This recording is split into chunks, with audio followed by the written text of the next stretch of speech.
Picture this. You're a distinguished Roman senator, one of the most respected men in the empire. Your family name goes back generations.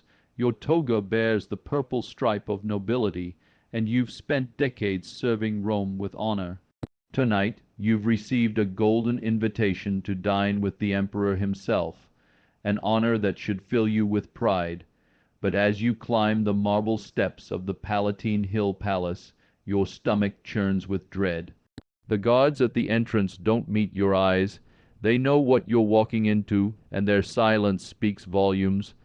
The scent of expensive incense can't quite mask something else. Fear thick and suffocating in the air. You enter the great hall where dozens of Rome's elite are already gathered. Senators, their wives, wealthy merchants, military commanders, all standing in uncomfortable silence. Then you hear it, the sound of footsteps echoing through the corridor, accompanied by manic laughter that makes your blood freeze. Emperor Caligula enters, dressed in silk that shimmers like liquid gold, his eyes bright with an unsettling intensity. He surveys the room like a predator studying prey, then claps his hands together with theatrical delight. "My dear friends," he announces, his voice echoing off the marble walls. "Tonight we shall discover who among you truly loves your emperor. Tonight we shall see just how far you'll go to prove your loyalty. What follows will shatter every boundary of Roman decency, turning the sacred halls of power into a stage for the emperor's darkest appetites. This is the story of how one man's madness corrupted an entire empire and how absolute power became absolute corruption. Before diving into these forgotten stories of survival and suffering, if you enjoy learning about the hidden truths of history, consider hitting that like button and subscribing for more content like this, and please comment below to let me know where you're listening from. I find it incredible that we're exploring these ancient stories together from different parts of the world, connected across time and space by our shared curiosity about the past, to understand how the most powerful man in the world could transform his palace into a den of sexual depravity and psychological torture. You have to understand how Caligula became the emperor in the first place. Born Gas Julius Caesar Augustus Germanicus in 12 CE, he earned his nickname Caligula, meaning little boots, as a child when he accompanied his father Germanicus on military campaigns dressed in miniature soldiers' gear that charmed the legions. But childhood for a member of the imperial family was anything but innocent. By the time he was 7, Caligula had witnessed his father's mysterious death, possibly by poisoning. Ordered by Emperor Tiberius, he watched his mother, Agrena the elder, and his brothers disappear into exile, imprisonment, and eventually death, victims of the paranoid machinations of imperial politics. Imagine being a child and knowing that at any moment the knock on your door might be your last. Caligula learned to survive in a world where showing weakness meant death, where trust was a luxury no one could afford. He became a master of deception, presenting himself as harmless while his family was systematically destroyed around him. This early trauma would later manifest in his compulsive need to dominate and humiliate others, particularly those who reminded him of the power structures that had terrorized his youth. When Tiberius finally died in 37 CE, the Roman people welcomed 24-year-old Caligula as emperor with genuine joy. Here was the son of their beloved Germanicus, the boy who had once charmed the armies. Rome had suffered under the paranoid, reclusive Tiberius for decades. They were ready for someone young, someone who promised a return to the glory days. For 7 months, Caligula seemed to be everything they had hoped for. He recalled political exiles, gave generous bonuses to the Taurian Guard, and held spectacular public games. The people loved him, but then something changed, something that would transform the imperial palace from a seat of governance into a playground for the emperor's most twisted sexual fantasies. In late 37 CE, Caligula fell seriously ill with what ancient sources describe as a brain fever so severe that it brought the empire to a standstill. For days he hovered between life and death while Rome held its breath, praying for their young emperor's recovery. Some historians believe this illness caused permanent brain damage, while others argue it simply stripped away the thin veneer of sanity that had been holding his darker impulses in check. When Caligula recovered, those closest to him noticed the change immediately. The young man who had once shown restraint and political wisdom was gone. In his place stood someone who seemed to have lost all connection to reality, all sense of boundaries between the sacred and profane, the acceptable and unthinkable. The transformation wasn't immediately obvious to the public. It began with small things, excessive spending, unusual behavior in private meetings, increasingly erratic decisions, but behind the closed doors of the imperial palace, a much darker change was taking place. Caligula had discovered something during his brush with death, the intoxicating realization that as emperor he could do literally anything to anyone, and no one could stop him. The palace staff were the first to witness Caligula's transformation. Servants who had served the imperial family for years suddenly found themselves subjected to the emperor's bizarre whims and sexual demands. Young male slaves were particularly vulnerable. Caligula would summon them to his private chambers and force them to participate in acts that violated every concept of Roman dignity. But it was the female servants who suffered most. Ancient sources written in the careful language of their time describe how the emperor would prowl the palace corridors at night, selecting women at random to satisfy his appetites. These weren't consensual encounters. They were acts of pure dominance designed to reinforce Caligula's absolute power over everyone in his domain. The emperor's sexual appetites weren't limited to servants. He began inviting the wives of senators and other high-ranking officials to private audiences, ostensibly to discuss their husbands' careers or family matters. These women, raised in the strict moral codes of Roman aristocracy, found themselves trapped in situations where refusing the emperor's advances meant death, not just for themselves, but for their entire families. One particularly chilling account describes how Caligula would force these women to strip naked and perform various sexual acts while he watched from his throne, sometimes bringing in multiple women simultaneously to compete for his attention. The psychological torture was as calculated as the physical abuse. These proud Roman matrons who had once commanded respect throughout the empire were reduced to sexual playthings for the emperor's amusement. What made Caligula's transformation of the palace particularly horrifying wasn't just the sexual abuse itself. It was how methodically he used sex as a weapon to destroy the Roman social order. He understood that by forcing the empire's most respected citizens to participate in or witness acts of sexual degradation, he could break their spirits more completely than any torture. The emperor began hosting elaborate dinner parties that started as normal social gatherings but inevitably devolved into orgies. He would invite senators along with their wives and daughters, initially maintaining the pretense of civilized entertainment. But as the evening progressed, the emperor would begin making increasingly inappropriate demands. Senator Marcus, Caligula might say, his voice carrying the casual tone of someone asking for more wine, "Your wife has such beautiful eyes. I wonder what they would look like when she's on her knees before me." The senator would be forced to sit in silence, knowing that any protest would result in his family's execution. Meanwhile, his wife would be compelled to comply with whatever sexual act the emperor demanded, often while her husband and children watched in horror. The psychological damage to these families was often irreparable. Marriages destroyed, children traumatized, proud Roman bloodlines reduced to instruments of the emperor's perverse pleasure. Caligula took particular delight in forcing senators to watch as their wives were sexually degraded. He would arrange special seating so that husbands had clear views of their wives being forced to perform oral sex or engage in intercourse with the emperor or his designated partners. The men's faces, a mixture of rage, helplessness, and shame, seemed to provide Caligula with as much satisfaction as the sexual acts themselves.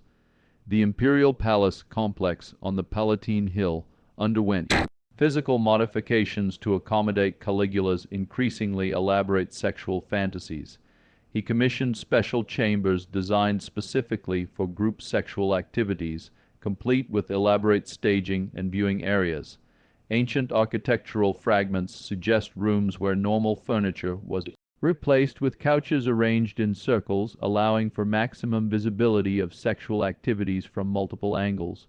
One room, according to surviving accounts, was designed like a small amphitheater with raised seating around a central area where the emperor would stage sexual performances.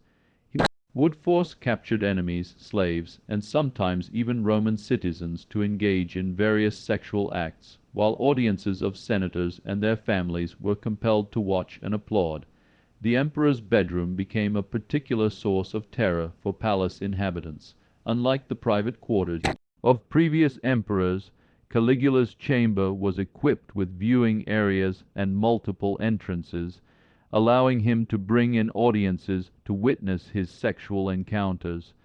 He seemed to derive as much pleasure from being watched as from the acts themselves, treating intercourse as a public demonstration of his absolute power. Caligula also established what could only be described as a brothel within the palace walls, staffed by the wives and daughters of senators who had fallen out of favor. These women were forced to service not only the emperor, but also his guests, foreign dignitaries, and sometimes even common soldiers as a form of ultimate humiliation. The emperor would often personally oversee these activities, providing commentary and direction like a theater director staging a play. Perhaps most shocking of all was how Caligula incorporated sexual degradation into the religious and political ceremonies that formed the backbone of Roman civilization. Traditional rituals that had been performed with solemn dignity for centuries were perverted into opportunities for sexual humiliation. During formal Senate meetings, the emperor would sometimes demand that senators' wives perform sexual services while their husbands conducted official business. The sacred act of governance became inseparable from sexual degradation, with Rome's most important political decisions being made, while the empire's most powerful men were forced to watch their families being abused. Religious ceremonies were similarly corrupted.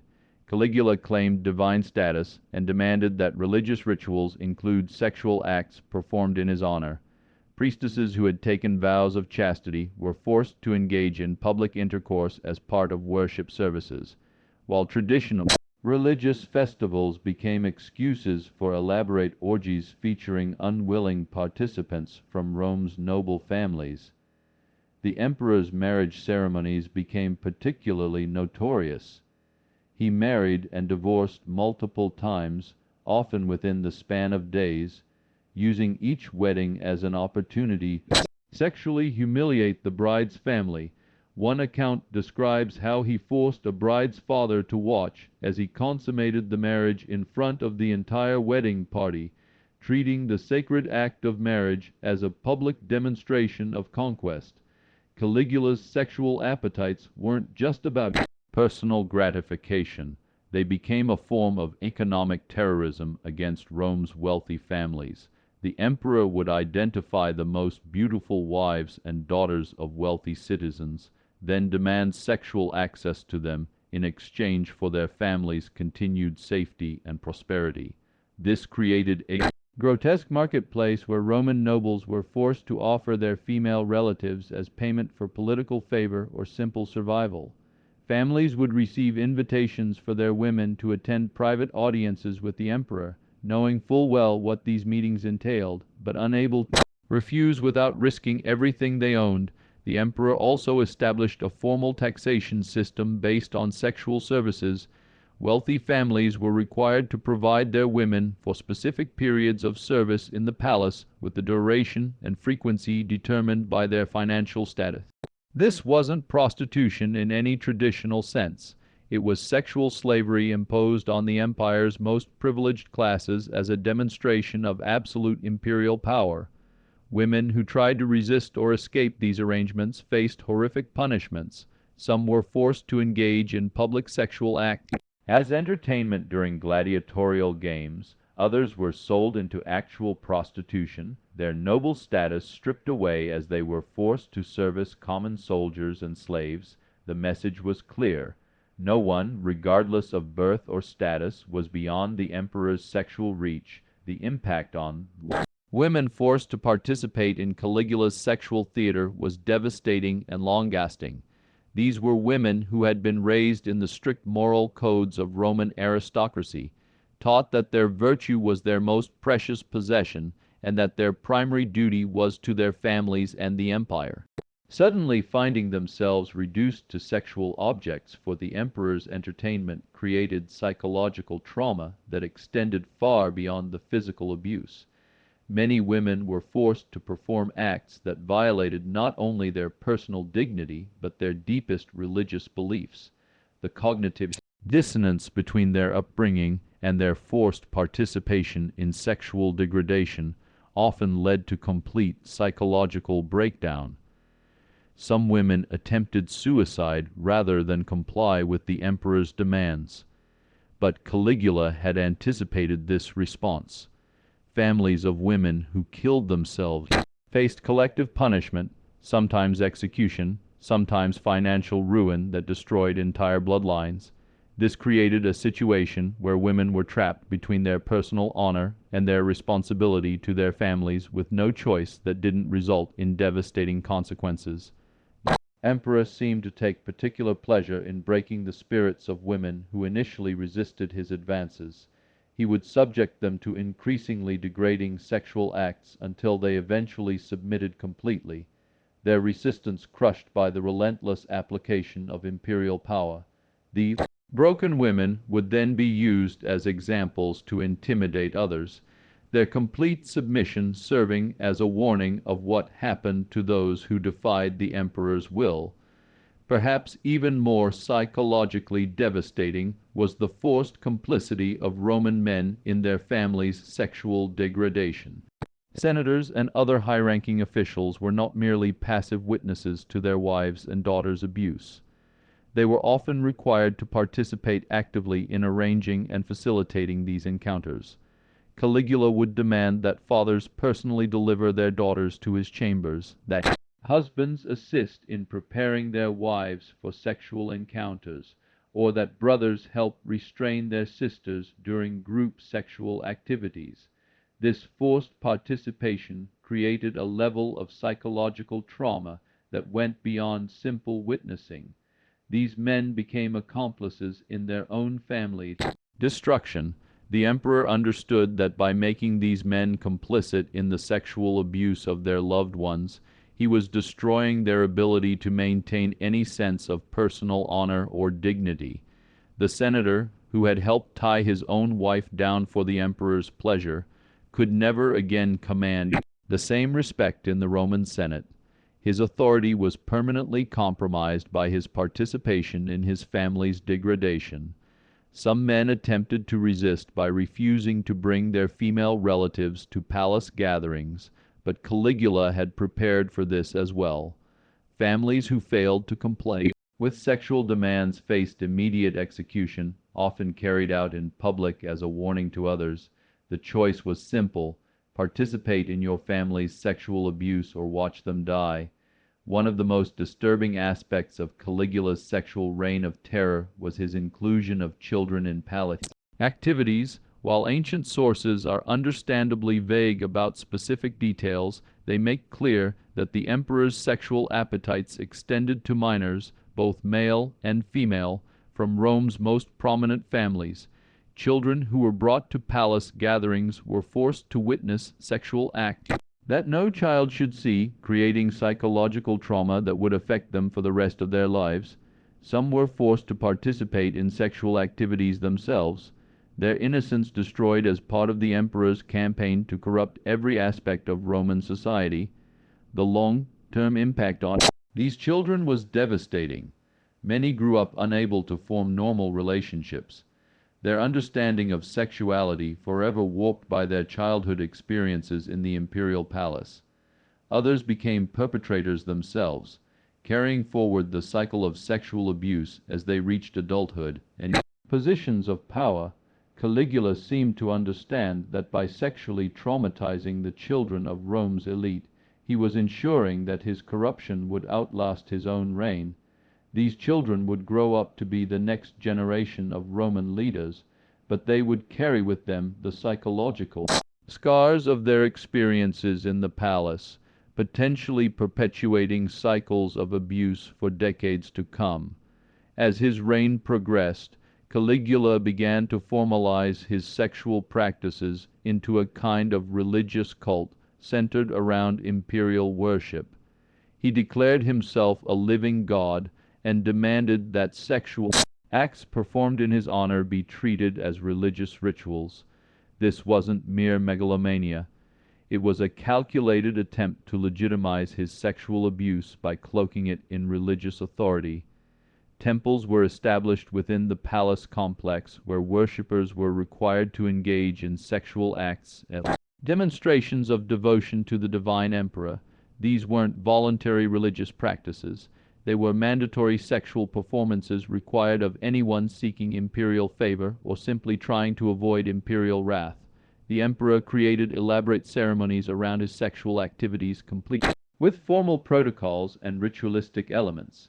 Sexual intercourse with the emperor or his designated representatives became a form of communion with the divine, while watching these acts became a form of worship required of palace visitors.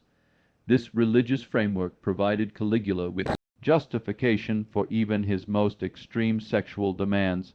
When senators' wives were forced to engage in group sexual activities, it was presented as a religious obligation rather than mere imperial whim. When children were included in sexual rituals, it was described as initiating them into divine mysteries rather than child abuse. Caligula's sexual terrorism wasn't limited to the palace itself. It extended throughout the empire through a network of officials who carried out similar practices in his name.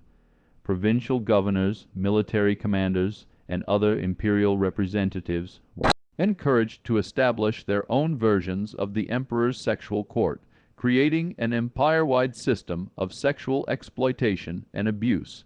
These local officials understood that their continued favor with the emperor depended on their willingness to participate in and facilitate sexual abuse. They competed with each other to devise increasingly creative forms of sexual humiliation, sending reports back to Rome detailing their innovations in the hope of gaining imperial recognition. The result was an empire where sexual abuse became a standard tool of governance. Local populations lived in constant fear that their wives, daughters, or sons might be selected for sexual service to imperial officials. This created a climate of terror that extended far beyond the palace walls, affecting millions of people throughout the Roman world. Women throughout the empire learned to live with knowledge that their bodies were not their own, that at any moment they might be claimed by imperial representatives for sexual purposes. This systematic sexual terrorism became one of the defining characteristics of Caligula's reign, leaving psychological scars that would affect Roman society for generations. By 40 C, Caligula's sexual excesses had reached levels that shocked even those who had witnessed his earlier depravities. Palace gatherings had devolved into elaborate sexual spectacles that could last for days, with hundreds of participants forced to engage in increasingly extreme acts. The emperor's final months were marked by sexual performances of unprecedented scale and cruelty. He would stage massive orgies involving senators, their families, foreign dignitaries, slaves, and even animals, creating sexual tableaux that served as demonstrations of his absolute power over human dignity and morality. These final performances seemed designed not just for personal gratification, but as statements about the nature of imperial power itself. By forcing Rome's most respected citizens to participate in the most degrading sexual acts, Caligula was making a philosophical point about the meaninglessness of traditional Roman values in the face of absolute authority. The breaking point came when Caligula announced his intention to make his sexual practices the official religion of the empire, requiring all Roman citizens to participate in sexual rituals as demonstrations of loyalty. This threat to formalize and universalize his sexual terrorism was what finally convinced the conspiracy against him to act. On January 24, 41 CE, Caligula was assassinated by members of the Taurian Guard in the underground passages of his own palace. But even in death, the emperor's sexual crimes continued to terrorize their victims. The conspiracy included not just political motivations, but personal ones. Several of the assassins had been forced to watch their own family members subjected to the emperor's sexual abuse. The new Emperor Claudius faced the enormous task of dealing with the aftermath of Caligula's sexual reign of terror. The physical evidence of the emperor's crimes was extensive. Rooms equipped for sexual torture, collections of pornographic art depicting real palace victims, detailed records of sexual encounters that served as blackmail material against prominent families. Much of this evidence was quietly destroyed, not out of respect for Caligula's memory, but to protect the victims and their families from further humiliation. Rooms that had been sites of sexual abuse were sealed or completely renovated, as if the new administration was trying to erase the physical memory of what had occurred. The cover-up extended to the historical record as well. While ancient historians clearly documented Caligula's sexual crimes, they used coded language that obscured the full extent of the abuse. Many victims and their families preferred this discretion, understanding that detailed accounts of their experiences would only perpetuate their humiliation. The most tragic aspect of Caligula's sexual terrorism was how effectively it silenced its victims. The Roman social system, with its emphasis on honor and family reputation, made it nearly impossible for survivors to speak openly about their experiences without destroying what remained of their social standing. Women who had been sexually abused by the emperor faced a society that would blame them for their victimization regardless of the circumstances. Many who had been forced to watch their wives' sexual degradation couldn't speak about their experiences without admitting their own powerlessness and complicity. Children who had witnessed or experienced sexual abuse often carried their trauma in silence for their entire lives. This conspiracy of silence meant that the full extent of Caligula's sexual crimes may never be known. Families destroyed by sexual abuse had every incentive to hide their experiences. While historical accounts were necessarily limited by social conventions that made explicit discussion of sexual matters inappropriate for public consumption, the silence also meant that many victims never received justice or even acknowledgement of their suffering. The new imperial administration was focused on political stability rather than addressing past abuses, leaving survivors to cope with their trauma without support or recognition. The sexual crimes committed in Caligula's palace had consequences that extended far beyond his 4-year reign. The psychological trauma inflicted on Rome's elite created generational patterns of dysfunction that affected Roman society for decades to come. Children who had witnessed or experienced sexual abuse in the palace grew up with profoundly damaged understandings of sexuality, power, and human relationships. Many became perpetrators themselves, unable to distinguish between normal sexual expression and the abusive practices they had learned in childhood. Others became victims again, their childhood trauma making them vulnerable to further exploitation. The families that survived Caligula's reign often found themselves permanently marked by their experiences. Marriages destroyed by forced sexual encounters never recovered, while children raised in environments of Sexual terror struggled to form healthy relationships as adults. The social fabric of Roman aristocracy was permanently damaged by the systematic sexual abuse of its most prominent members. Perhaps most significantly, Caligula's sexual terrorism established patterns of imperial abuse that would resurface throughout Roman history. Later emperors, while perhaps not matching Caligula's extremes, understood that sexual exploitation was a powerful tool for maintaining control over subordinates and eliminating political opposition. Today, tourists walk through the ruins of the Palatine Hill, marveling at the remnants of imperial grandeur without fully understanding the horrors that once unfolded within these crumbling walls. The marble floors that once echoed with the screams and sobs of unwilling victims now host guided tours and scholarly lectures about ancient Roman architecture. But if you know what to look for, the evidence remains. Foundation stones that once supported rooms designed specifically for sexual torture, drainage systems that carried away the physical evidence of countless assaults, underground passages where terrified victims waited their turn to be summoned to the emperor's presence. The ghosts of Caligula's victims still haunt these ruins. The senator's wife who killed herself rather than endure another night of imperial attention. The 10-year-old boy who watched his mother being sexually tortured. The proud Roman matron who was forced to work as a prostitute in the palace brothel.